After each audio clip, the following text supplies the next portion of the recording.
এর মধ্যে যে তফাৎ, এটা কি তোমরা বুঝতে পেরেছো? হ্যাঁ কি না? বোঝা গেছে?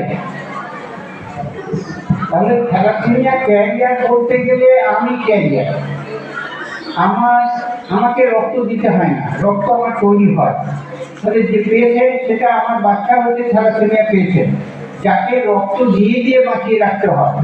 আমার বাচ্চার বয়স হচ্ছে 37 বছর, তাকে রক্ত দেওয়া হয়েছে 700 বোতল। 700 বোতল প্রত্যেক 14-15 দিন অন্তর তাকে রক্ত দিতে হয়।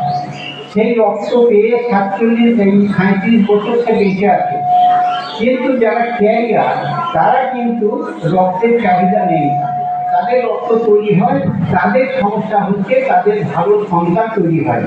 সেই কারণে স্বামী স্ত্রী বোধ ক্যারিয়ার হলে তবে তাদের বাচ্চা থ্যালাসেমিয়া রোগে আক্রান্ত হতে পারে। এই থ্যালাসেমিয়া রোগটা সমাজ থেকে দূর করতে গেলে একটা হচ্ছে বিবাহের পূর্বে রক্ত পরীক্ষা করা। একজন ক্যারিয়ার নয় এমন লোকের সঙ্গে বিবাহ দিতে হবে, তাহলে তাদের বাচ্চা থ্যালাসেমিয়া রোগে আক্রান্ত হবে না।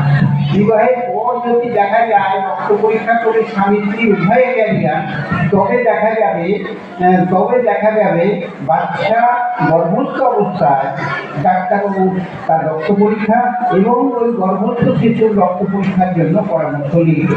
তাহলে সেই পরামর্শ পেলে, তাহলে রক্ত পরীক্ষায় যদি দেখা যায় বাচ্চাটা থ্যালাসেমিয়া পেশেন্ট হচ্ছে, তা তখন বাচ্চাটাকে আসতে দেওয়া যাবে না। তাই এইরকম থ্যালাসেমিয়া রোগটা সমাজ থেকে বন্ধ করার জন্য আমাদের একটা আপ্রাণ চেষ্টা করতে হবে এবং ধারাবাহিক চেষ্টা করতে হবে, যাতে